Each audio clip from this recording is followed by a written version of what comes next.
kindly confirm you're able to see my screen.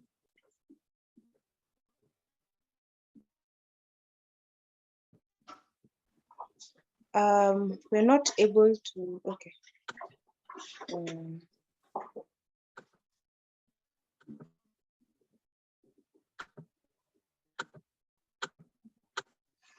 You still can't see it.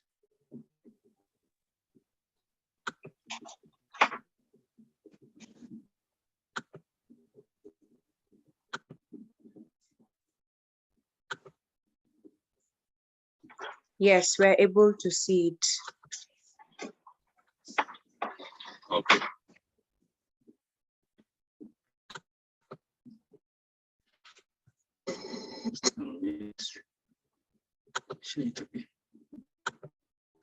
Can you see?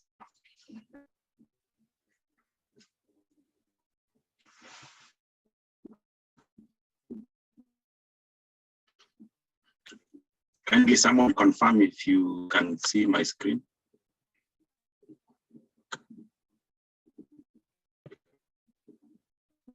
Yes, we can. Yes, it's visible. Okay. Okay, maybe we could just pray again to Dear Lord and Father, we thank you so much for the privilege of studying your word, and dear Lord, for the studying about the events that prepare us for your second coming. Lord, you have given us this that we may know. We ask that today study from your word, Father, that you will guide our discussions, and that God, you will reveal yourself to us. But above all, Father, we pray that as we get the knowledge that, oh Father, that we'll find something to apply in our own hearts and in our own lives. We ask that you may guide us now. We ask in Jesus' name. Amen. Amen. So there's the topic of our study. This is number 17 of our series.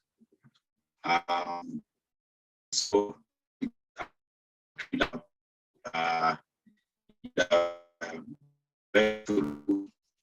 or followed the rest of the series. This is our number 17.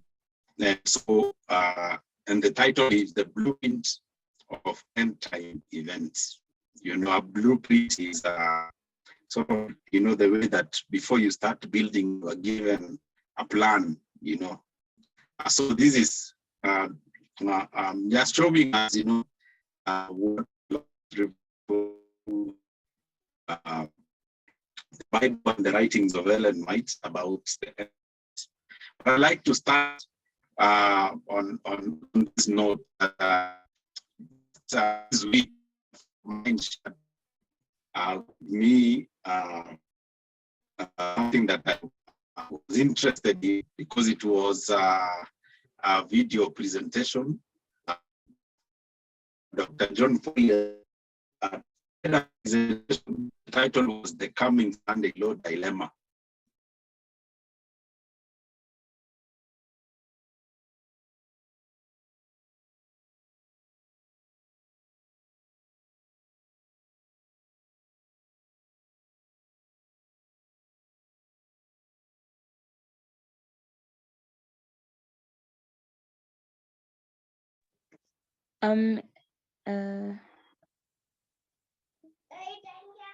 Elder, you are breaking. We can't hear you at the moment.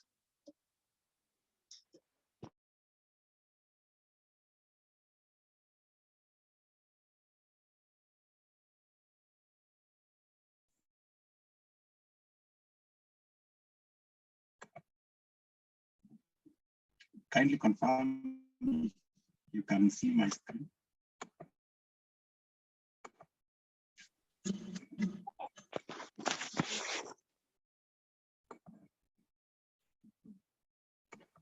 Not yet. Am I breaking a lot? I think my internet is a bit unstable. I don't know what's happening. Let me just.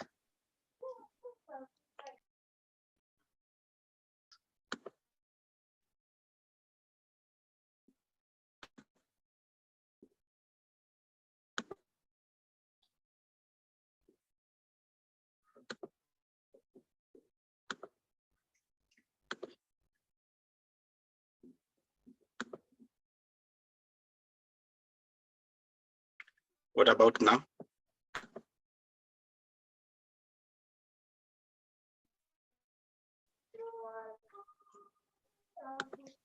We can see the screen now.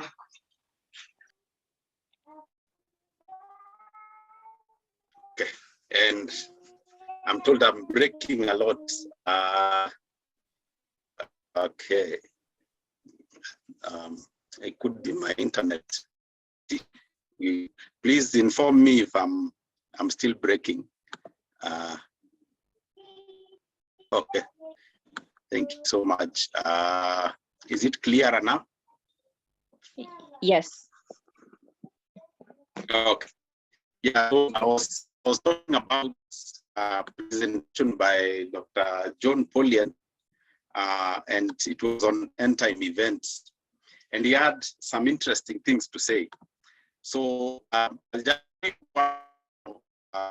the presentation. In this presentation, said this: when prophecy fits exactly with exactly what was happening in the internet. I think we make a mistake in putting lines in the sand and saying it must happen exactly this way. And be creative, not always predictable. Things have changed in the world. If God was giving a prophecy today, it won't sound like, because we are in a different world, different language, different circumstances, different times and place. I would just like to get one or two reactions. What do you think about this statement?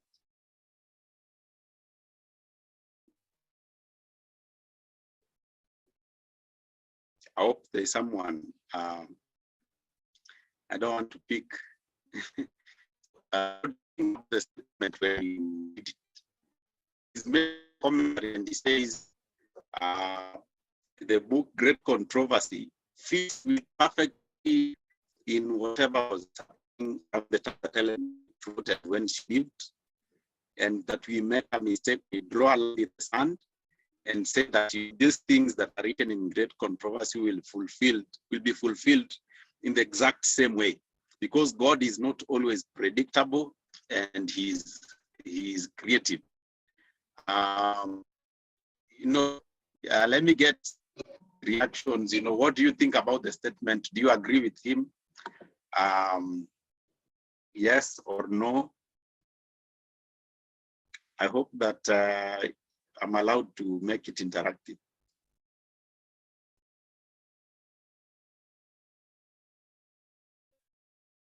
Okay. Yes, Leva, it says no. Why no? You can unmute and speak.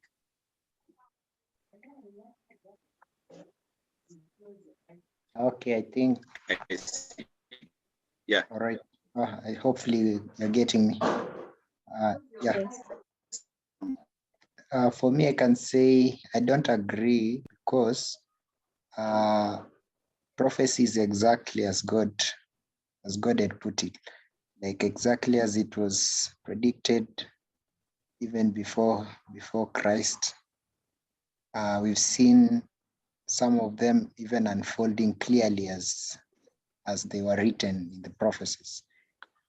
So God is precise in whatever He says. He cannot challenge us. When He says this, it will be that.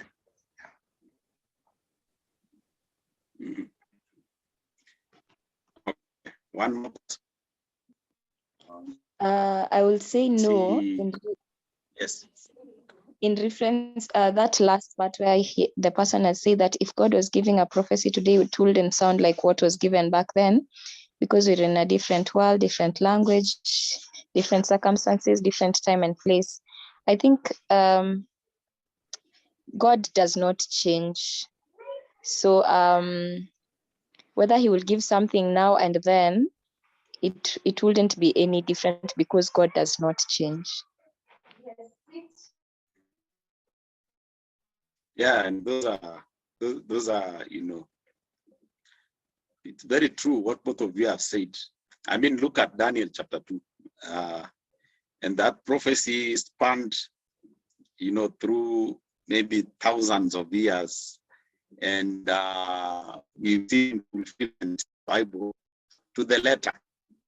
The reason why people think like this is when they look at the scene and they imagine that there's going to be a universal Sunday law. They cannot imagine how, for instance, are going to agree to a law that tells them not only to change their worship on a day that, so when people look at the world as it is and look at prophecies that are written, they have a, because it cannot be so particular. But let's see, the prophecies we have a more sure prophets, whereunto you do well that you take heed as a light that shineth in the dark place until the day dawn and until the day star arise in your hearts. What this text is saying is, Peter writes, and Peter and the other disciples, they had the privilege of being with Christ, and he says that the prophecies we are given are more sure than even if Christ, if we were given the privilege of walking with Christ, the prophecy is sure, not just sure, but more sure. If you had time, would have gone through the details of what this text means. But this text is basically telling us that we can rely on the words of the prophecies. And just to give some, because the other thing that makes people doubt is, when they look at the pace at which prophecy is being fulfilled and the pace at which events, are fulfilled, even the pace at which you even have to change our constitution, for example, they cannot imagine, that this thing is going to come soon. But I'd like us to take lessons from a few things to consider from COVID. There are many things we could talk about COVID, but I'd like us to consider some things. 1, 2, or 3 points. Just reflect on COVID and how quickly it spread across the world. This is a disaster or a pandemic that started, in one place, in China, and in no time, it became a worldwide pandemic. And so it tells you that, it shows you that, it's possible to have a crisis that spreads throughout the world in no time. So this is something that we've seen in our own eyes. And this presentation was done, I think, this year or last year. And I thought this person would have learned from, seeing if COVID can spread this fast. It was, some disease in China, but now it encompasses the whole world. And we are told by the pen of inspiration, the spirit of prophecy, that the days in which we are so important, I'm sure we've read this before. The calamities by land and sea and the unsettled states of society, the alarms of war are portentous. They forecast approaching events of the greatest magnitude. Great changes are soon to take place in our world, and the final movements will be rapid ones. So we don't have to, have any doubts that, these things are going to be fulfilled. We are told they'll be fulfilled, and in fact, that they will be very rapid. The second thing that I want us to reflect on as we think about the blueprint of end-time events is how liberty can be subverted for what is called the common good. Who imagined that before 2020, there could be a law that tells everyone not to attend church, for example, not to appear in public without their faces covered, not to go to funerals, not to attend weddings, that there could be laws about, how to step into offices, not to get out of your own house. And we understand, of course, I'm not against this, lest I'm misunderstood. What the point I'm trying to make is, because of a pandemic or a disaster, it's very easy for all the liberties to be subverted because of the common good, that, yes, you have the freedom to breathe, but because you could infect other people, please wear a mask. You have the freedom to worship in the place where you choose to worship. And the interesting thing is, not very many people are opposed to these laws. I'm not opposed to them myself. But the point I'm trying to make is, it is, COVID teaches us that it's very possible for liberties, our liberties, to be subverted for the sake of common goods, for the sake of common goods. And that includes, the way that you appear in public, includes whether you leave your house or not, whether you'll travel to one point. Right now there are parts of the country that, there is some restriction in terms of travel, whether you can actually operate a business. So these things, we've seen that these things are possible, whether you can preach, and right now, before 2020, it was very easy to do missions. You just need a pulpit, a speaker, and a public address system. Right now, you cannot possibly have public meetings, and all for the cost for common good. The third thing that I want us to reflect upon as we think about these things is how disasters and calamities can lead to shifts in societal functions at a global scale. Just even before COVID, you all remember September 11. Before September 11 and before the bomb blast attacks, you could walk into buildings without anyone searching you. Right now, it's almost like the norm that, when you walk into a building anywhere in the world, you will be screened. And so the point I'm trying to make is, as a result of disasters and calamities, there could be shifts in the way that societies happen. And these shifts are not just locally in Kenya or in some country, but on a global scale. And these shifts happen quite rapidly.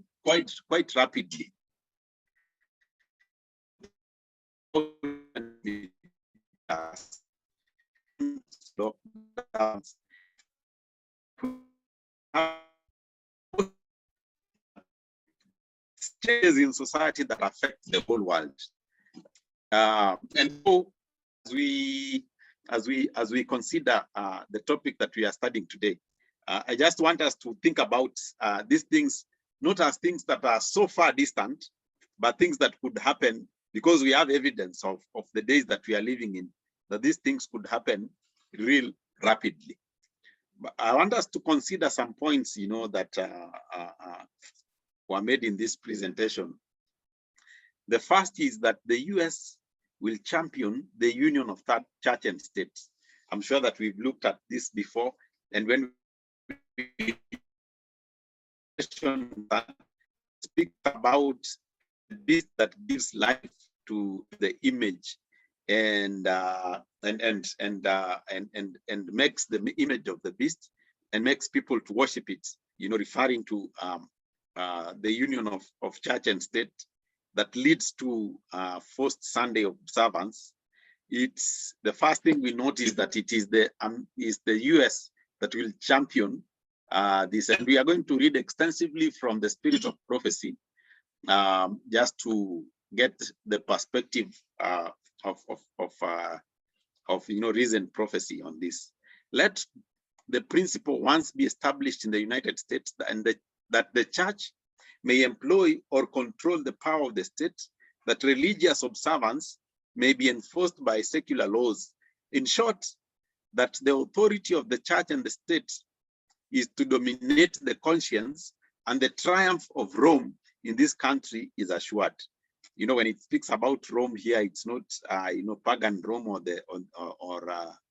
but it speaks about the papacy. It says that the moment that that principle about there being a union between church and state that leads to the control when the church controls the state. She says here that we will go back to the persecutions of Rome and the 1260 days, you know. And the second thing we note is that the Protestants in the US will unite on common points of doctrine. And this is something that we are already seeing happening. You know, back many years back, you'd have easily differentiated between a Presbyterian, a Methodist, and Pentecostal in terms of even the way they worship, what they espouse to believe. But those lines are being blurred, and we'll see this continuing even more. Ellen White says this in the book Great Controversy, page 445. When the leading churches of the United States uniting upon such points of doctrine as are held by them in common shall influence the state to enforce their decrees and sustain their institutions, then Protestant America will have formed the image of the Roman hierarchy, and the infliction of civil penalties upon dissenters will inevitably result. What she's saying here is that you know, these Pentecostal churches and movements in the US will unite on doctrines where they agree. And we are told in the same book, Great Controversy, that two of these doctrines, one is the immortality of the soul and Sunday sacredness. That, you know, they will say, let's leave our differences aside and let the things that unite us bring us together. That the point is that the Protestants in the US, the United States of America, will unite on common points of doctrine. And the third thing that we want to note is the masses will be incited by religious leaders to blame Sabbath keepers for societal upheavals. We read in, I think I put the slides. This is Matthew chapter 24, sorry, from verse 7, not Revelation. I didn't edit that part. For nation, it says, and in our first presentation, I'm sure we were told that, you know, that the events of Matthew 24 are chronological in order because of the kind of words that are used, you know. Let's read, for example, from chapter 24, verse 7 to 8.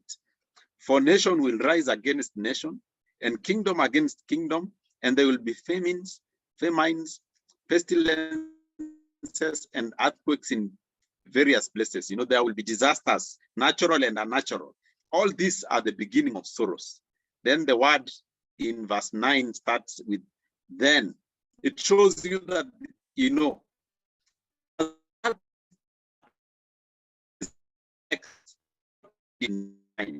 they will deliver you to tribulation and kill you, and you shall be hated by all nations for my name's sake. What this is telling us is that as a result of these disasters, it will be brought before tribunals and they'll be hated by nations. So it therefore means that why is it that, you know, these disasters happen immediately after that? You know, the faithfuls are taken before tribunals. We are told those who honor the Bible Sabbath will be denounced as enemies of law and order, as breaking the moral restraints of society, causing anarchy and corruption, and calling down the judgments of God upon the earth. Their conscientious scruples will be pronounced stubbornness and contempt of authority. In fact, if you read verse 10 in this text, it says, then they shall to be, and when you read in Luke and Mark, it tells you that they will deliver you up to rulers and kings. And then they who will deliver people up are, of course, you know, brethren, I'm sure that this was covered in the previous lecture.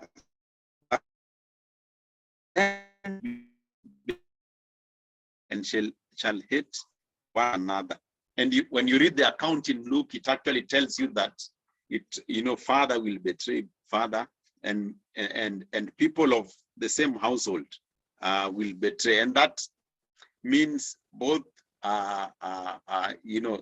the nuclear family and also the family of the Church of God.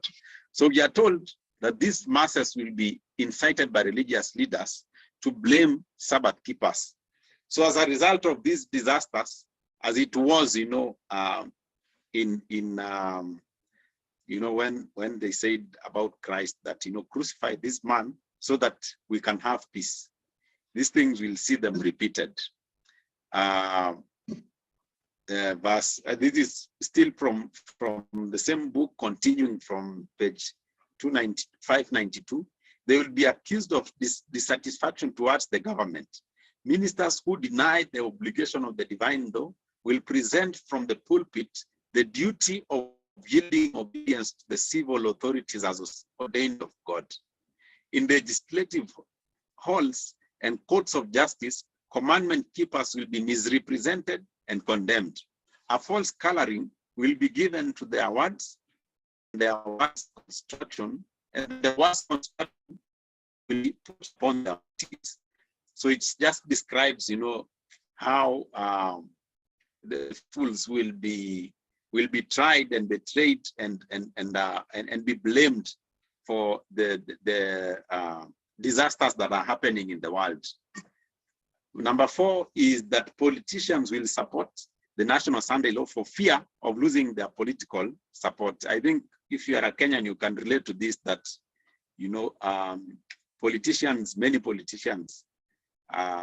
do not know anything like principle, anything that will make them not lose their popular vote, they'll go for it. And we are told by the pen of inspiration, the same book, page 592, political corruption is destroying the love of justice and regard for truth. And even in free America, rulers, legislators, in order to secure public favor, will yield to the popular demand of a law enforcing Sunday observance. So he says that, the reason why they pass these Sunday laws very easily, it is because they have constituents and people who, will be piling pressure upon them. And so that they don't lose their favor, they will, consent to making laws that, make Sunday observance mandatory and pass the Sunday law. Number 5, we have 5 go. Political leaders unaware of the hidden motives of the religious leaders behind the push of the National Sunday Law. And this is nothing new. Pastor Bor mentions in his presentation about the time of Esther and Mordecai. You remember, the king did not know what was going on behind the scenes, and in 1888, I believe it's Elder Ali who presented on this, that the leaders did not know the agenda behind the people that were pushing for a Sunday law. In the same way, political leaders will not know that there is a hidden motive behind the religious leaders' push for a National Sunday law. And this is what is Testimonies, Volume 5. There are many, even of those engaged in movement for Sunday enforcement, and this is in reference to what happened in 1888, by the way, who are blinded to the result which will follow this action. So there were people pushing, but they didn't know what would result from this action. They do not see that they are striking directly against religious liberty. So she says that these people didn't see that they were striking against religious liberty. There is a satanic force. This is again from Review and Herald. propelling the Sunday movement, but it is concealed. Even the men who are engaged in the work are themselves blinded to the results which will follow their movement. And this is the way that Rome has always operated. Their motives are always concealed, and sometimes because of the way that these things will be brought out, the leaders will support this without knowing that the motive behind all these laws is to accuse the people that will be faithful to God in keeping his holy Sabbath. Number 6 is the Protestants will unite with the Catholics to lobby for the national Sunday law. And this is clear when we read from Revelation chapter 13 and 17, that the Protestants in the United States will stretch their arm, and we can read it from Testimonies volume 5. When Protestantism shall stretch her hand across the gulf,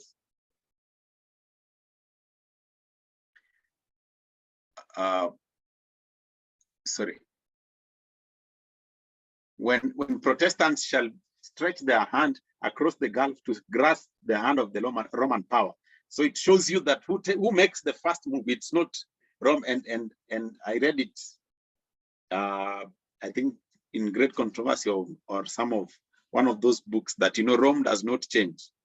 And even in history, it's known that it's the Protestants that will stretch their hand. They're the ones that will make the move, the first move, to grasp the hand of the Roman power. When she shall reach over the abyss to clasp hands with spiritualism, when under the influence of this threefold union, our country shall repudiate every principle of its constitution as a Protestant and Republican government, and shall make provision for the propagation of papal falsehood and delusions, then we may know that the time has come for the marvelous working of Satan, and the end is near.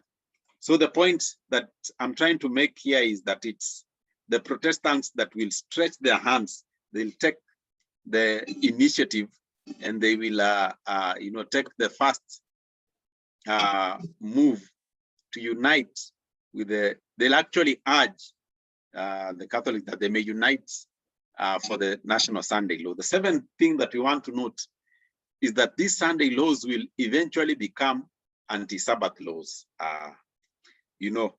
Maybe first it will be, a law making, Sunday the day of worship, before, people will be forced to not to worship on Sabbath, but to worship on Sunday. And this is what the Spirit of Prophecy says.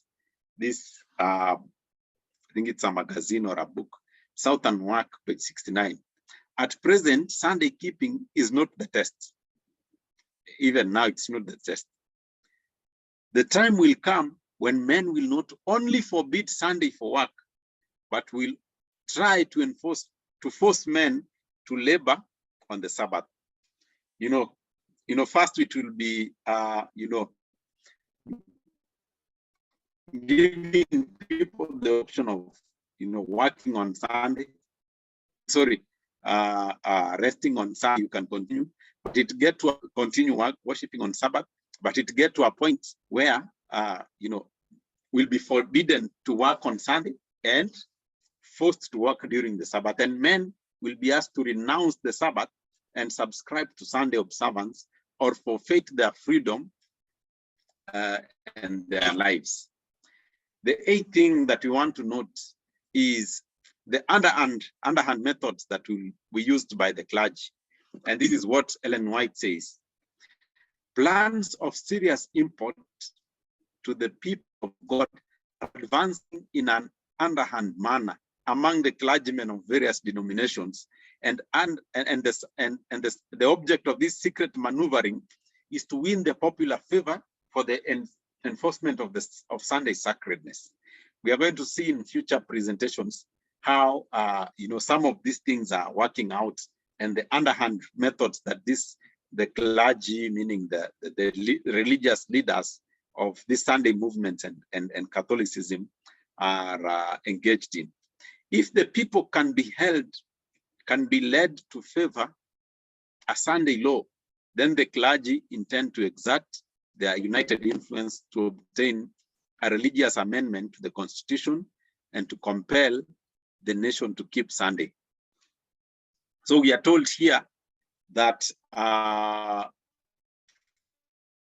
the movement that done, but they will not be open to, you know, the observer that is not careful to note what's going on, underhand dealings. Number 9, I think we have 2 more to go. National Sunday law advocacy will be linked to many good causes. And we have an example from 1888 where there was a push for the national Sunday law and also a push for temperance. And so because the two are being pushed together, everyone was like, no, you know, whoever opposes this is opposing the move for temperance. This is what we have to say. We guys by mingling it with wholesome food, but we do not change its nature. Just think about that. She gives this example of, you know, even if you mixed 1 pinch of poison with a lot of food, it's still the food will still be poisonous. On the contrary, it is rendered more dangerous as it is more likely to be taken unawares. You know, if someone came and gave you a packet of rat and rat, you'd obviously not take it. But when it's mixed with food, it becomes more dangerous because you can take it unawares.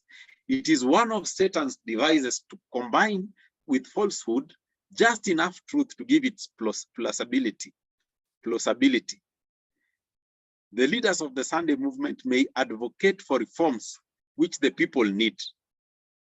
You know, take an example of things that, you know, are in the headlines about common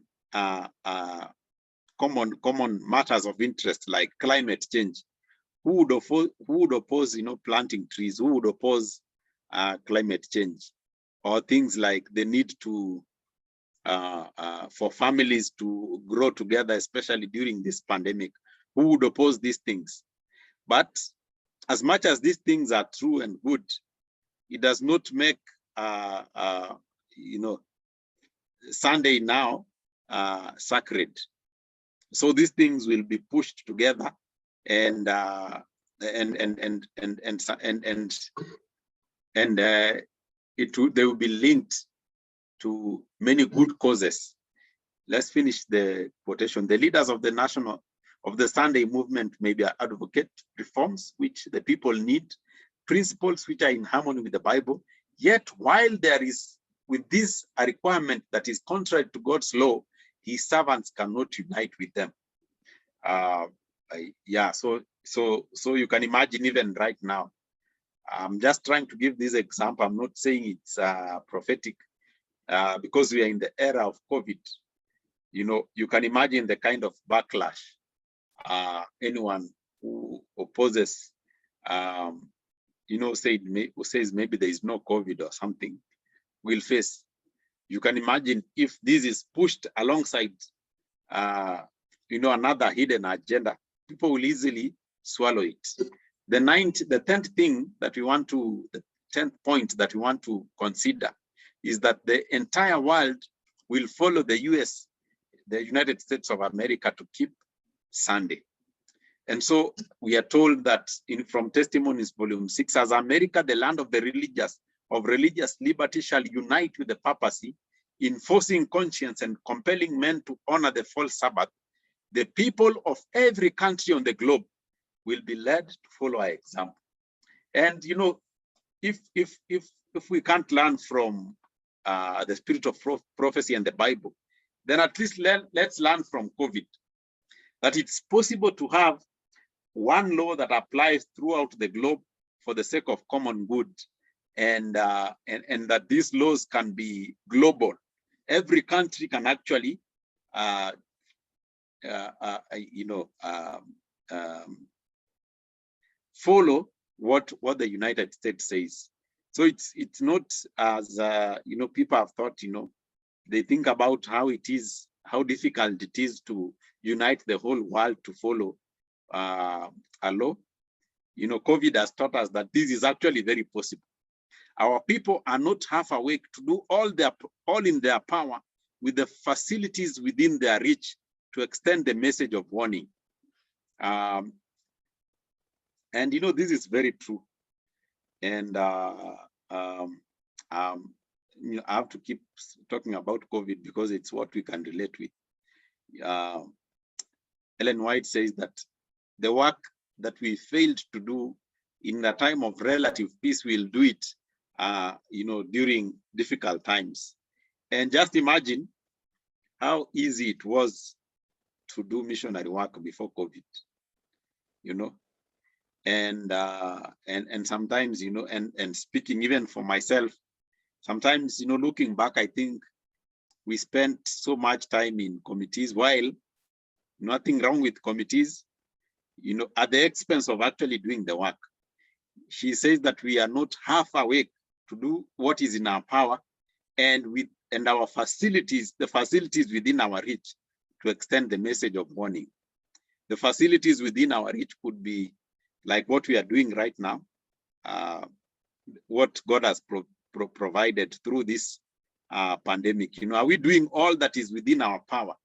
Or do we think, these things are not going to come anytime soon?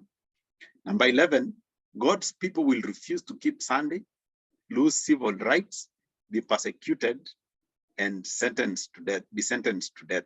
So as a result of them refusing to keep Sunday, they lose their civil rights. Revelation 13 says they will not be able to buy or sell. Then they will be persecuted. They will be, as I said earlier, that they will be blamed for what is happening, and there will be persecution and even sentenced to death. Ellen White says this: as the Sabbath has become the special point of controversy throughout Christendom, and religious and secular authorities have combined to enforce the observance of Sunday, the persistent refusal of a small minority to yield to the popular demand will make them objects of universal execration. It tells you that, people will ask themselves, if we are uniting for the common good of everyone, who are these small sect here is refusing to obey? And by the way, sometimes I think the way these things will happen, it will be like, when everyone, the average citizen looks at it, it makes a lot of sense to persecute these people because everyone is in agreement. Who are this small minority that is refusing? Do they care about the good of the rest of us? Now then, what are we to do as we bring this to a conclusion? In the book of Luke chapter 21, by the way, Luke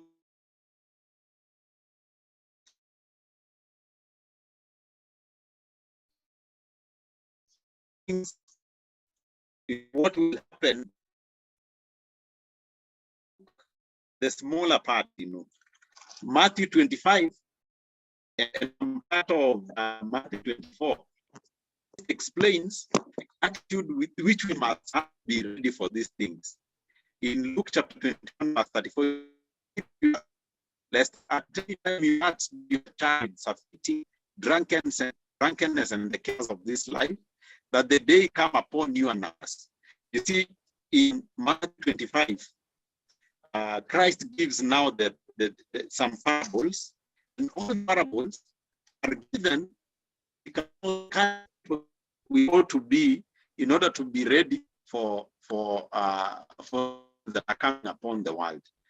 And let me not run ahead of myself. So in Luke chapter 21, again it says, "For as a snare it shall come on all of them that dwell upon the face of the whole earth. Watch ye therefore, and pray always, that he may be able to be accounted worthy to escape all these things that shall come to pass, and to stand before the Son of Man."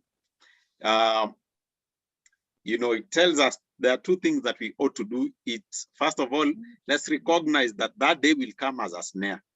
You know, if it's a snare and you know, and you can see the snare, then it's no longer a snare to all that dwell upon the face of the earth.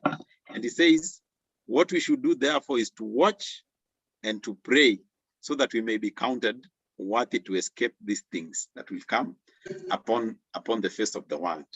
He says again, behold, I'm coming as a thief. Blessed is he who watches and keeps his garments, lest he walks naked and they see his shame. You know, we don't have time to go through what it means, you know, to watch, to keep your garments, lest you walk naked and people see your shame. Maybe we can do it later. So we are told the two things that we must do is, first of all, to watch and to keep our garments. You know, what does it mean to watch? Of course, to keep the garment here does not refer to these clothes that we are putting on, but the garment of Christ's righteousness, that will keep them so that when Christ comes, we will not be ashamed. And the people that will be ashamed will be those, you remember the parable that Christ gave of that man who was ashamed when he was asked, you know, why is he not in his wedding attire? He is ashamed because he has he did not have any defense. Christ provided the robe free of charge, but this person did not care to surrender his all and his life and put it on, you know. So what do we need to watch? I want to finish with this. And many times when you speak about watching, when you talk about watching, you know, the average Adventist thinks about, you know, being woke to the events that are happening, you know, what the Pope is doing, and all these things are important. I'm not trying to belittle them. You know, being woke about, you know, the movements of the Illuminati, what is happening, you know, what's happening to our logo, the people that are trying to change the church, and be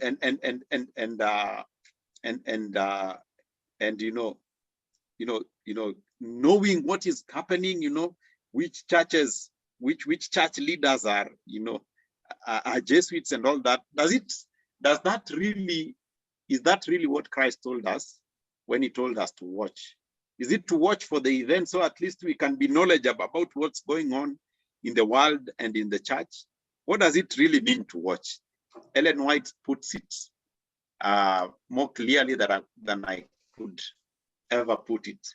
Watch against the stealthy approach of the enemy.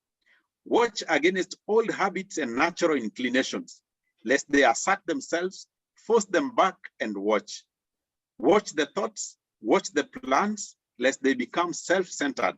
Watch the souls over whom Christ has purchased with his own blood. Watch for opportunities to do them good. I hope that today, when we read, you know, these things and how Ellen White puts these things so clearly to us, that we will know what it means when the Bible tells us to watch. When we see these things, that we shall watch. Yes, let's know how history is being fulfilled. But let's remember that most of the part of Matthew 24 and 25 is dedicated to personal preparation, you know, that we will watch over how the enemy approaches us stealthily, against old habits, natural inclinations, our characters, you know, just to summarize it. And also watch over souls to do and for opportunities to do them good. You know, I would like to finish up that, and may the Lord bless you.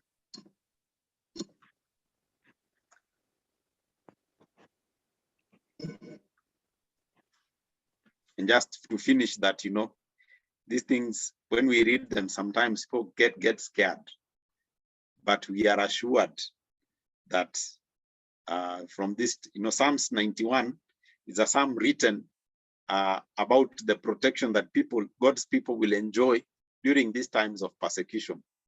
He says that he who dwells in the secret place of the Most High shall abide under the shadow of the Almighty.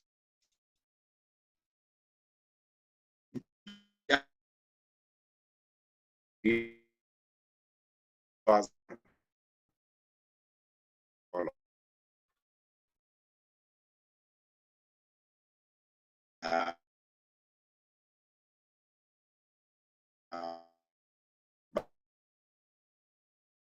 to pray.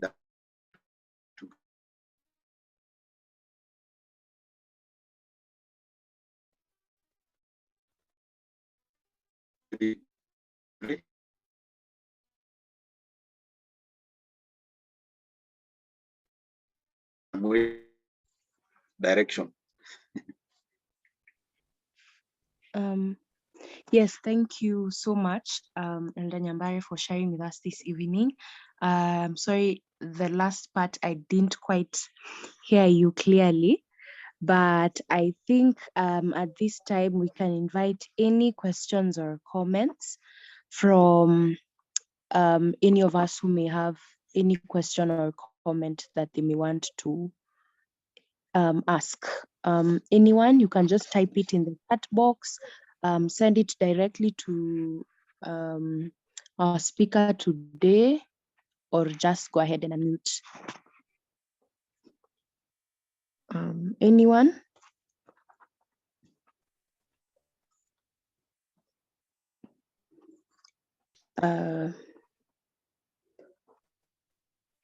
Okay. I believe the amens are to say we have been listening, and we have been blessed by the study, and we will take heed that God imparts these words in our hearts, that we will truly watch and wait for his return. So if there is no question or comment, I will ask Elder to pray with us as we conclude, then we will end it at that. Okay. Okay, let's pray. Dear Lord and Father, we thank you so much for the sure word of prophecy. We praise you, Father, for how you've revealed yourself to us. And dear Lord, you tell us these things that we may know that that day that we've been all waiting for is about here. And God, it's our prayer that will help us to watch, that we may not be ashamed when that day comes, oh dear Lord, and to prepare us for the times that are coming ahead of us. Indeed, we have nothing to fear for the future, because we know how you've led us in the past. And the reason why you reveal these things to us is to assure us that, dear Lord, you are the one in charge of and in control of history. Father God, we ask that you may help each one of us, oh Father, to be ready for the events that are coming ahead of us. And dear Lord, that if it shall please you, Father, for us to be alive when these things happen, oh Father, faithful. Above all things, oh Father, we pray that you may continue assuring us of how you've taken it upon yourself, oh Father, to assure us that we shall triumph at the end. Help us, dear Lord, to watch that we will not be found naked, and that our nakedness shall not be, and we shall not be ashamed when you come again to take us home. Father, we continue asking that you may help us to continue understanding these things, oh Father, that, dear Lord, we may be better prepared to give an answer to those who will ask the reason of our faith. We praise and honor your name, because you've heard and answered our prayer. We've asked this in Jesus' name. Amen. Amen. Thank you so much. I will share the PowerPoint as Sister said. I will share with, maybe I'll share in the group, then you can circulate it. Okay, sorry, Elder. Yes. Just wanted to know where you get the background to your PowerPoints. I wanted to prepare some lesson on music. Oh, okay, okay. Yeah, maybe you can just. Yeah, I use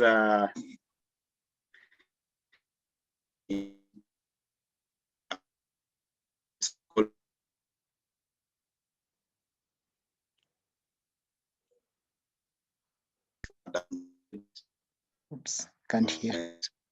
So maybe you can, I can side chat you, show you how. All right.